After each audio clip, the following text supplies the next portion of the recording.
Okay, so in the last session, we take a look at inheritance, and now the next important concept in OOPS that we're going to cover is polymorphism. So I'm going to create a new package for polymorphism. Okay, polymorphism. Right. And if I talk about polymorphism as in polymorphism, so what polymorphism means? Polymorphism means that same name plus multiple forms. As in multiple form for it could be action, it could be behavior. Right. So when we are talking about action, then how the actions are achieved in Java, they are achieved using the methods. Right. So when we are talking about polymorphism, it has something related to methods only. Right. Now there are n number of polymorphism available, like the type of polymorphism that I talk about, type of polymorphism, which you may have heard about things related to something called as compile time polymorphism, something called as runtime polymorphism, right? Something that is called as early binding, late binding. If you're not familiar of these terms, don't worry about it. I'll be explaining all these things in detail. Static binding, right? Something called as overloading, overriding, right? So n number of terms are there in case of polymorphism, but there are only two type of polymorphism available. One is compile time polymorphism, and the other one is runtime polymorphism. Compile time polymorphism, we also call it as early binding. We can call it as static binding, and we can also call it as overloading. So when you go for interview, if there is any question when asked from polymorphism, they'll straight away not going to ask from overload. They may ask you what is static binding or what is early binding, right? What is runtime polymorphism, right? So no one will directly going to ask you what is overloading, right? So from these three terms, there will be a lot of questions when interview is specifically focusing on OOPS concept, right? And all these four terms are the same thing, right? Compile time, polymorphism, early binding, static binding, overloading, all these are one single type of polymorphism. So, and when we talk about runtime polymorphism, we call it as a late binding, dynamic binding, and overriding, right? So this is what your overriding is, which is the second type of polymorphism. So overriding, runtime polymorphism, late binding, dynamic binding, all these are the same terms, right? So what are these things? We'll be understanding it in some time. Now let's start with overloading first. Now what is overloading? So overloading means same method name and different signature, right? Means in same class we have multiple methods with same name but different method signatures. Now, what exactly is method signature? What do I mean by method signature over here? For example, let's say if I create a new class with a name, let's say RBI, right? That is the full form is Reserve Bank of India, right? So something related to banking we are talking about. So in bank, we have many functionalities available. Let's say method that says get home loan, rate of interest, right, with a parameter bank name.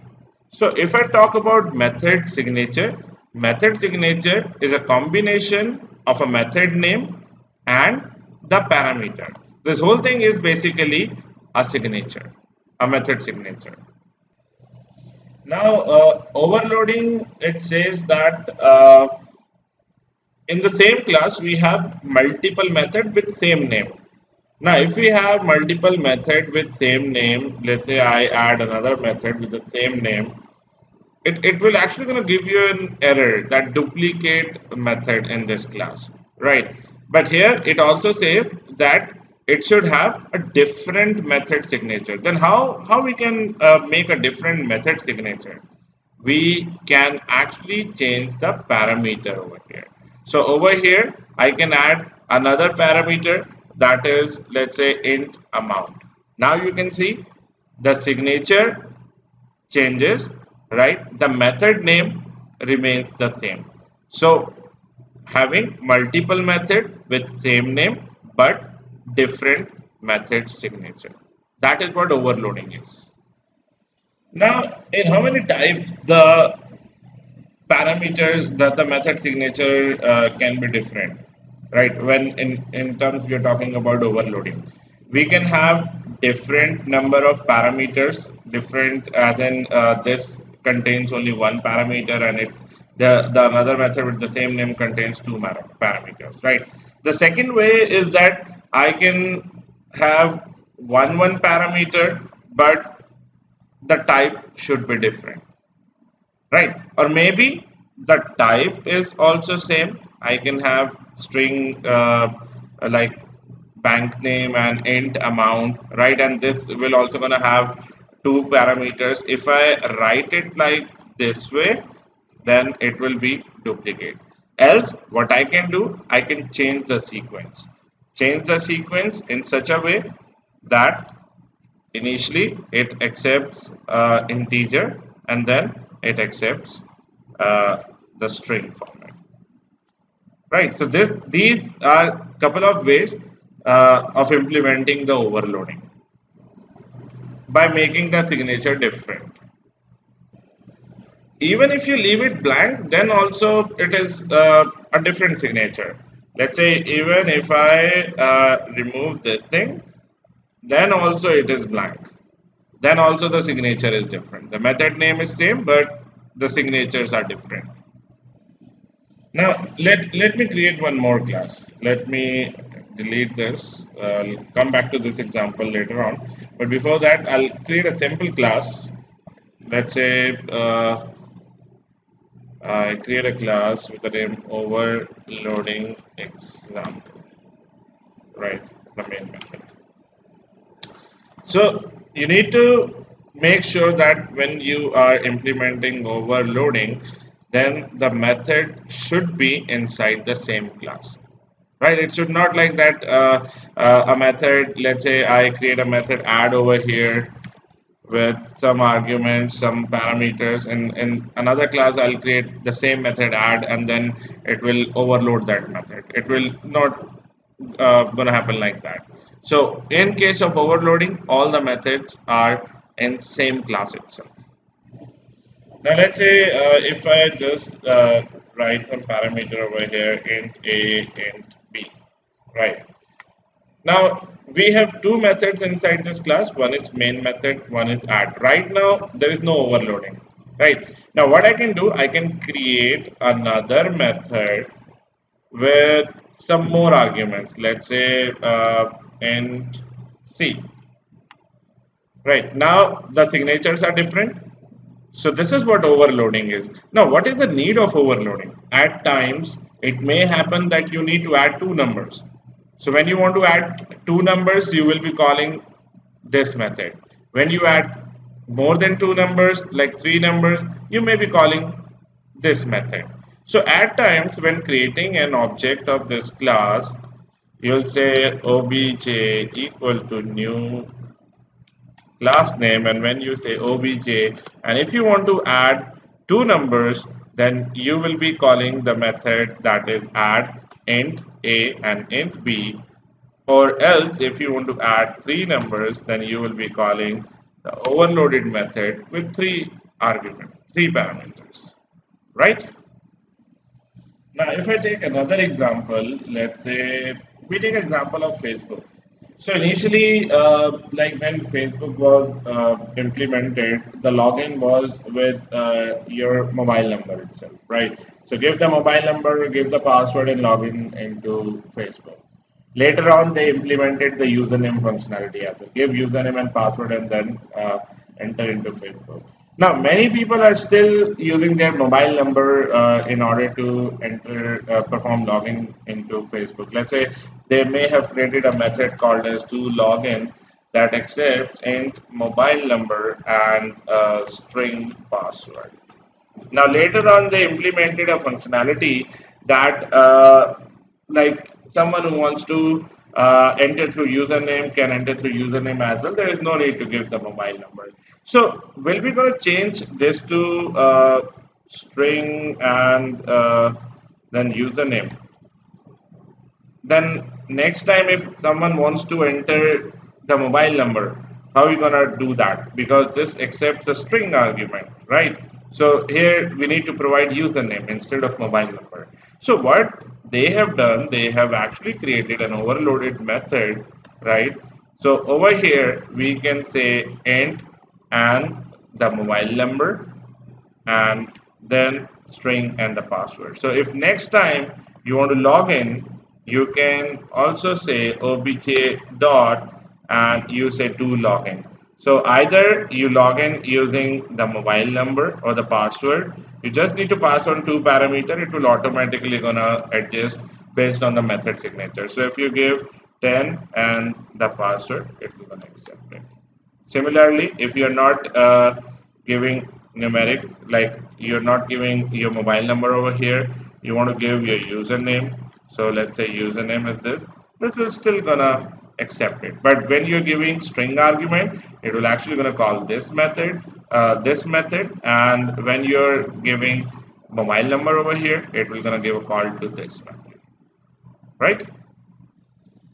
So at times, there are some questions being asked in interviews, as in there's one of the most famous question that is, can we achieve overloading by keeping the method signature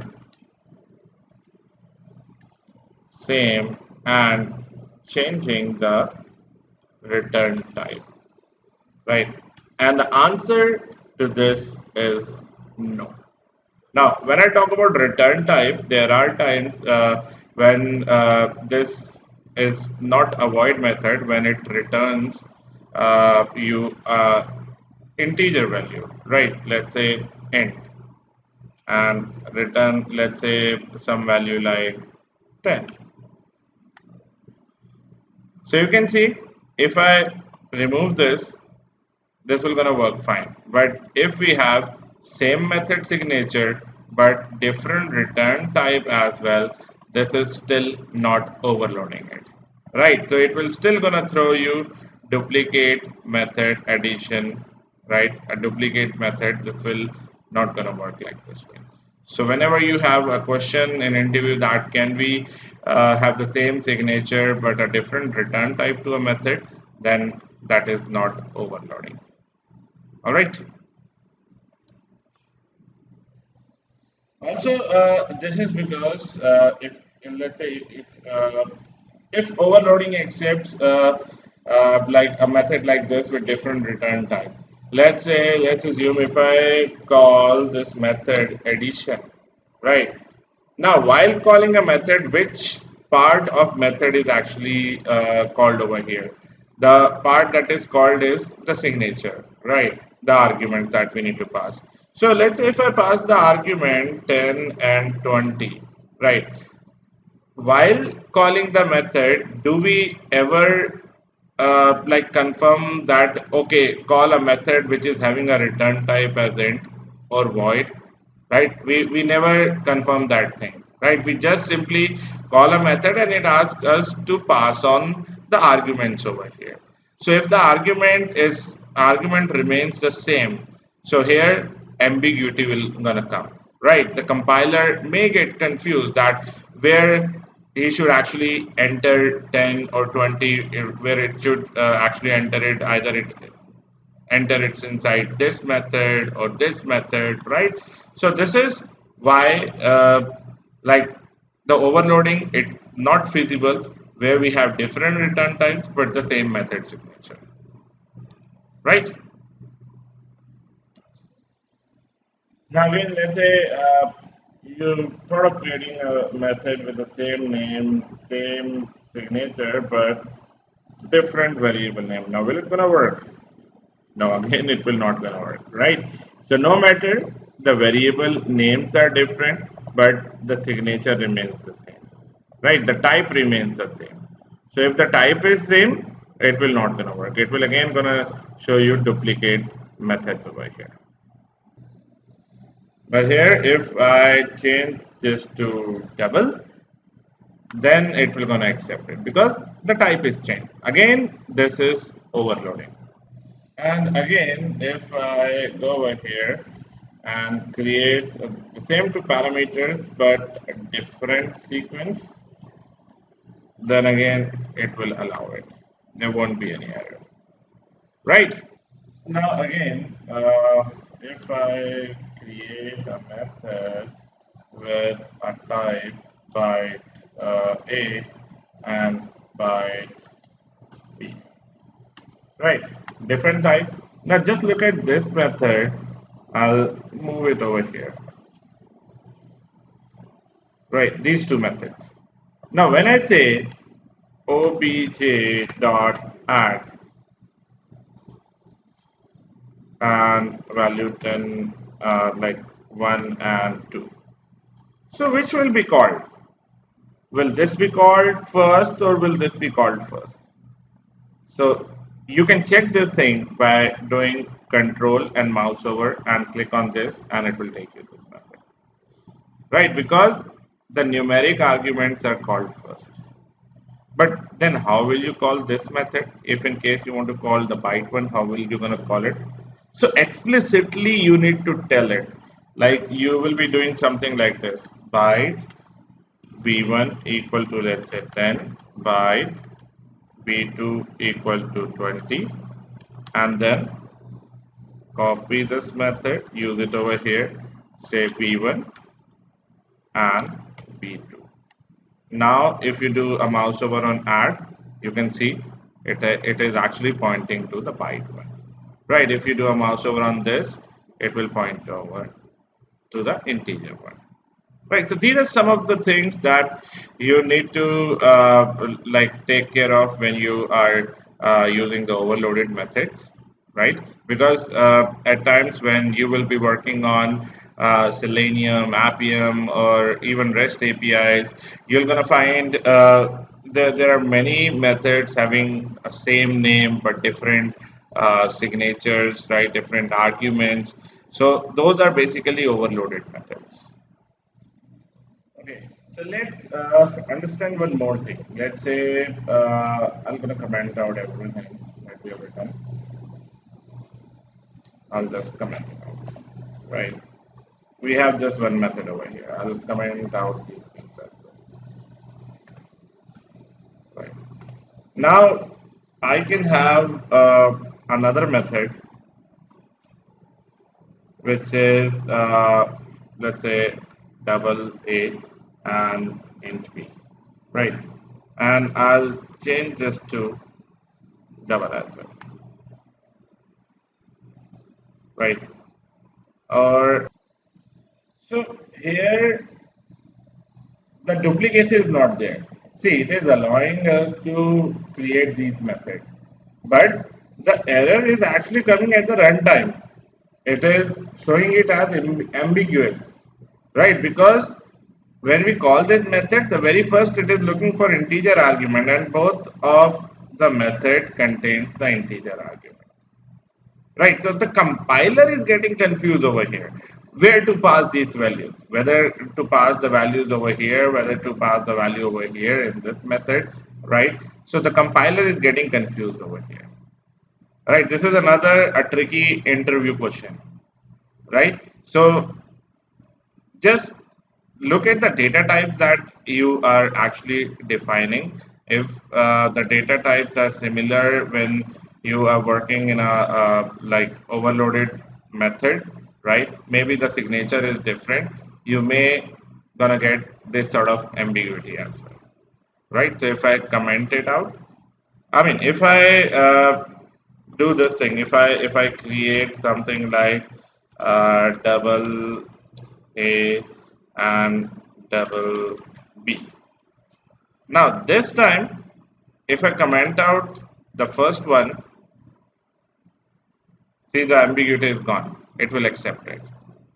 And same way, if I comment out the second one, again it will gonna accept it. But if I comment out the double one, so it has nothing to do with this double one.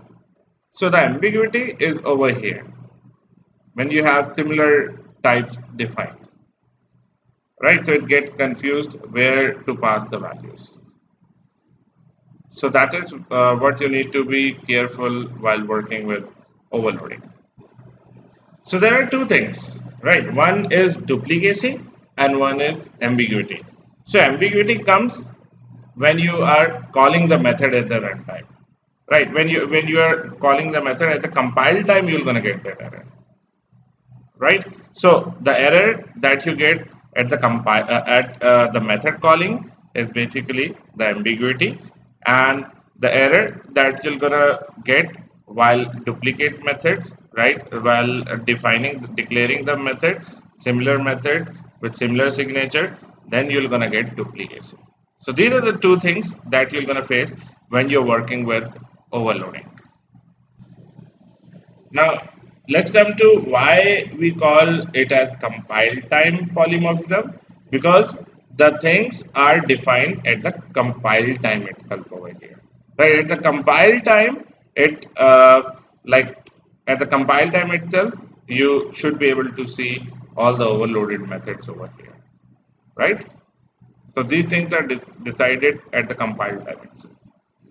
And next, why we call it as early binding?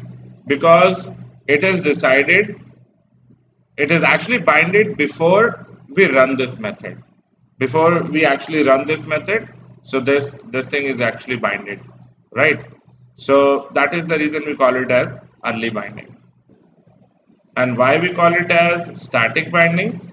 Because once it is being binded, it will not gonna change at the runtime. So that is the reason we call it as compile time, early binding, static binding, and that is what your overloading is. Now there is another important interview question that can we overload the main method in Java? And the answer to that is yes, we can. We can create another main method over here. See, this is the main method. I can create another method, public void main, but the signature has to be different. So I can overload it. I can also make it static, right? Let me comment out this. This is 29. So I can also make it static. I can add some argument over here int a, but this should not be the same argument. I mean, same as in this is string array. I can keep string, but not string array. If I keep it string array, then it will be duplicate, right? So we can overload main method as well, but the signature of that method should be different. So when we are talking about methods, there is another term that you may have heard about, something called as where args. Now, what is this thing? As in, I can create a method, and this method should be capable of, let's say I've created a method called addition, and I want to make it capable of accepting as many as argument it can. So what I'm gonna write over here, I'll say it accepts numeric value and like this, something no, not I. So this is what your var args is, right? So how are you going to call it? You're going to say obj dot addition, and over here you can pass on the total numbers that you want to add like this. So if you are passing four values over here, then how are you going to add these four values, right? You simply cannot say a plus b plus c plus d, right? So this will actually going to come in a form of an array, right? You if in case you say like int var equal to a, see it will actually going to throw an error. It will say that cannot convert from int of a string type. So this will actually be stored in a form of an array, and then you can write a for loop and then you can add these numbers, right? So just google around for var ags example, right? So this although these are not very much in use, but it could be asked in interviews as well, right? What are var ags and how you actually define them, right? So this could be used in method overloading as well. All right. So what else we can see in overloading? Okay, tell me one thing. Is the system out println, the println method, like we very frequently use system out println. So is the println method overloaded or not? Let us see. If I do system out println, so if I do dot println, see this is an overloaded method. So println method of Java is also overloaded. All right. So that's all we have in overloading. In the next lecture, we're gonna look at overriding, right? Which is very much in use when we are working on a framework designing part, or when we are using implementing these Java concepts. So overriding is very much in use. All right.